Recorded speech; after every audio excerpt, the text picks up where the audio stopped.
Hi, hello, happy Friday. Welcome back to a new video.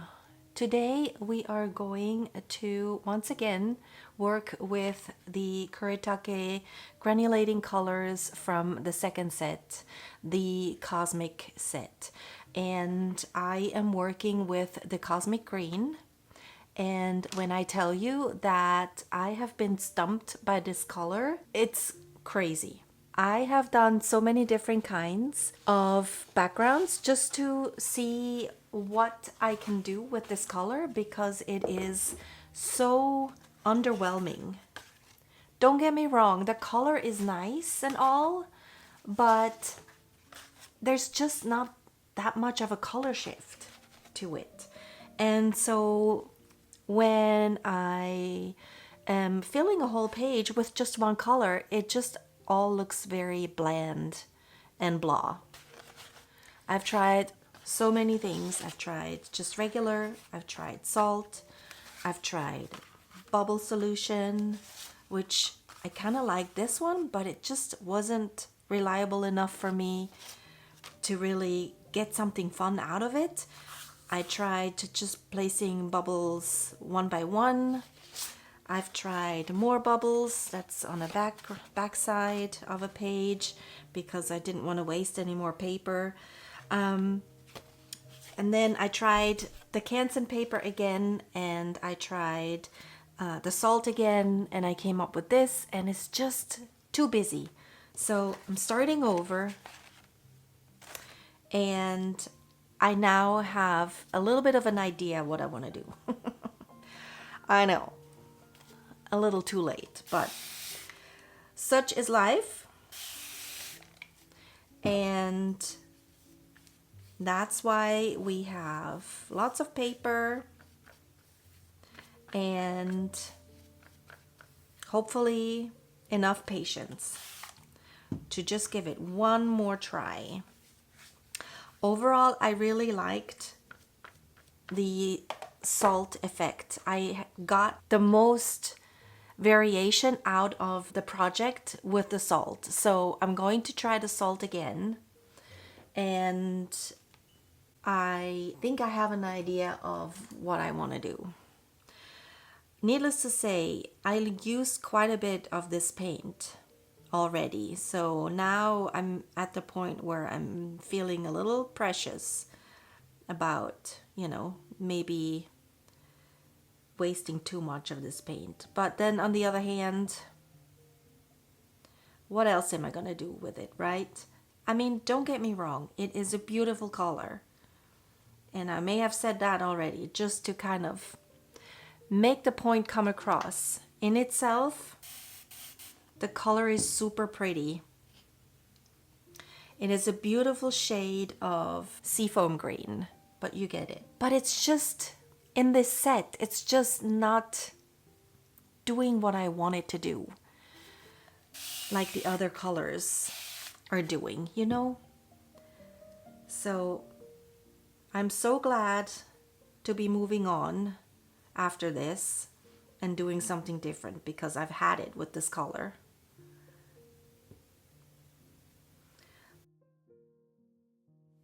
So now I'm back with working with the Hahnemühle paper because I'm hoping that by using the salt, it will give me equally as nice of a gradient than the Canson watercolor paper did. And to be honest, with the idea that I have, I am trying actually not to get as much of a variation or too much craziness onto this paper. I know. Will I ever be satisfied? At this point, I am not 100% sure I ever will be. But we're just rolling with the punches, and I'm trying to be as transparent as I can be. And hopefully, at some point, we will have something presentable for everybody. Normally I am not that indecisive as to what I want to do, but I was just trying to make this color be as pretty to look at as all the other ones.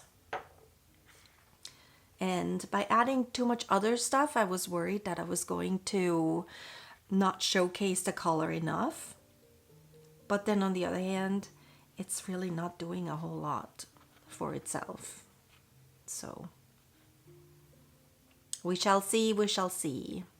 So right now I'm trying to get a nice coat that is somewhat even. I don't like the legs over here. And then I'm going to wait just a second just to let that water absorb into the paper. And then I will strategically place the salt again.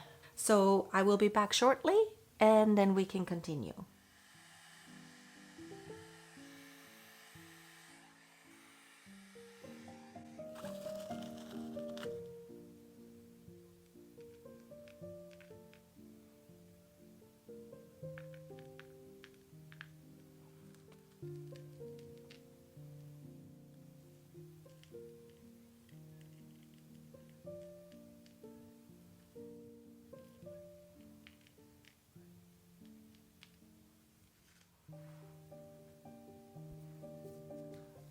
All right, should we check if this is dry?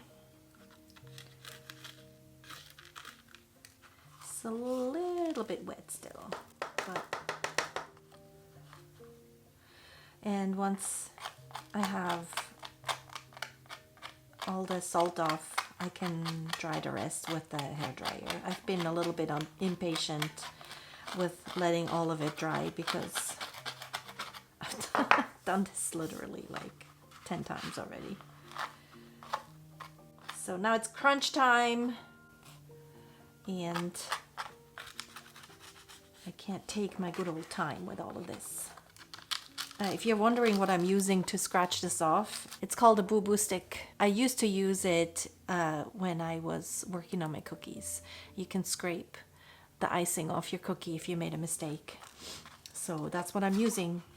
And believe it or not, I have a lot of cookie supplies that I am using for art to this day. Because, you know,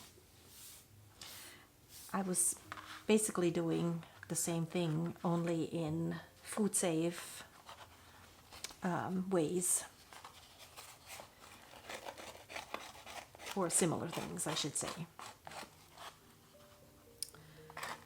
Oh, this is really quite wet. All right, well, it's okay. I think we will be fine.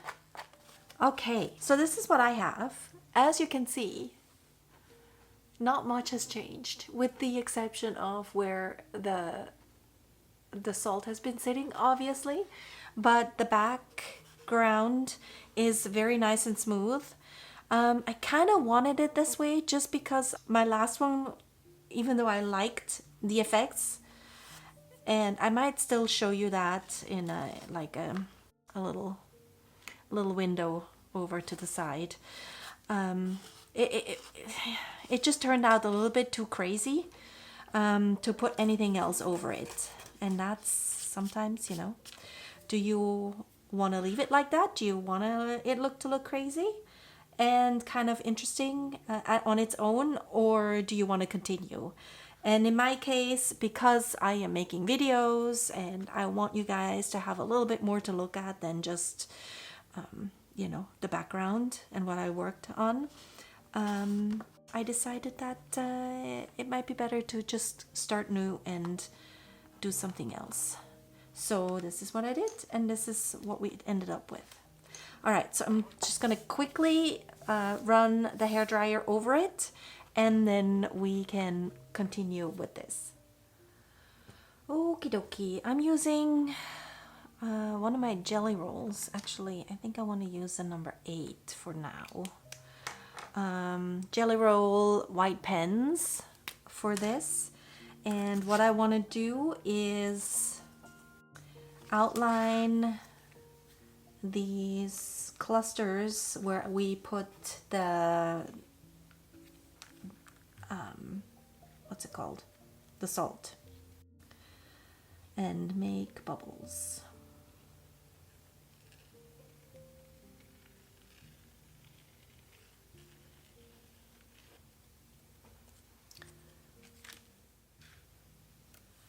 We're gonna overlap some of them just to make it a little bit more dynamic, I suppose.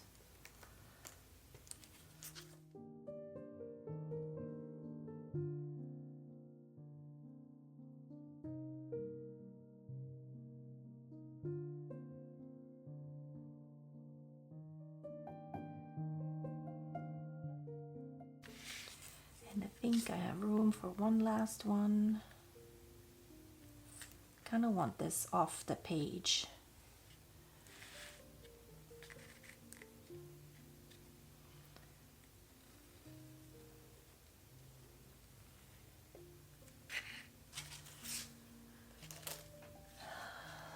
Okay, so now that I have all of these bubbles, we're gonna actually turn them into bubbles. Oh, you know what? Let's see. I have a little bit of overspill here. Maybe I can pop a tiny one under here. If I can't use the actual bubble solution to create bubbles, I can paint my own bubbles, right? So let me go grab some color pencils and then I will be right back. Okay, so why did I want to outline, because bubbles are usually smooth looking. Why did I want to outline the salt stains? Well, because it reminded me of the frozen bubbles that have almost like crystals in it. So that is what I was going for. I don't know if we're going to be able to achieve it, but wish me luck.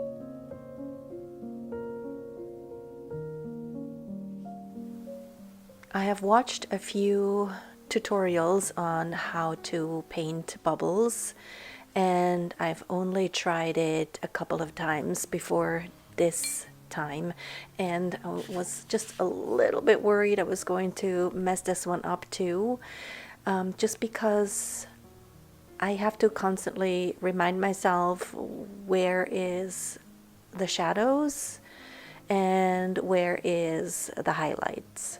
And so as long as I keep track of where I started putting the shadows, I knew I was going to be fine. But because I had started over so many times with this color, I just was done with it. I just wanted this to work out and not look like garbage in the end.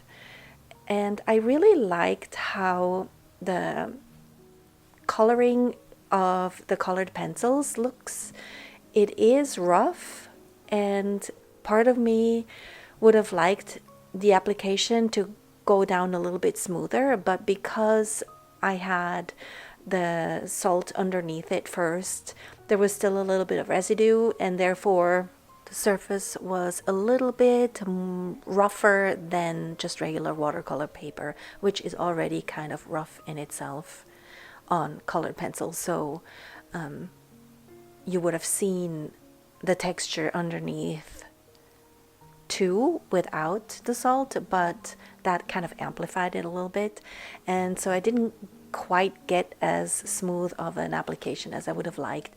But in the end, if you don't look too close up, it looks actually kind of cool, and you can still see the the texture that the salt left behind.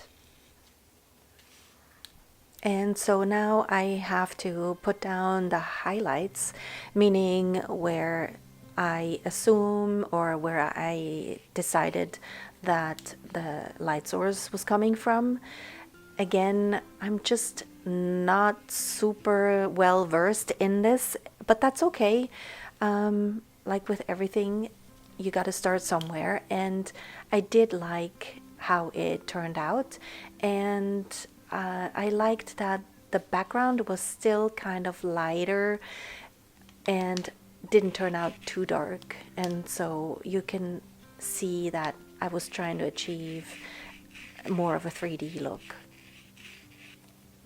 I did go by a Google search image just to see how people put those reflections into their bubbles, and there's so many ways you can do it, and this is just one way, and some of them turned out a little bit more rough than I would have liked, but I think it kind of worked.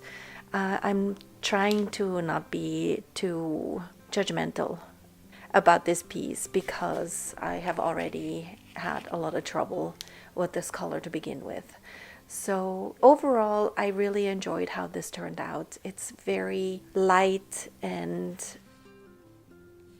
I feel like it has a lot of movement, and I'm happy that I was able to achieve that without much prior knowledge.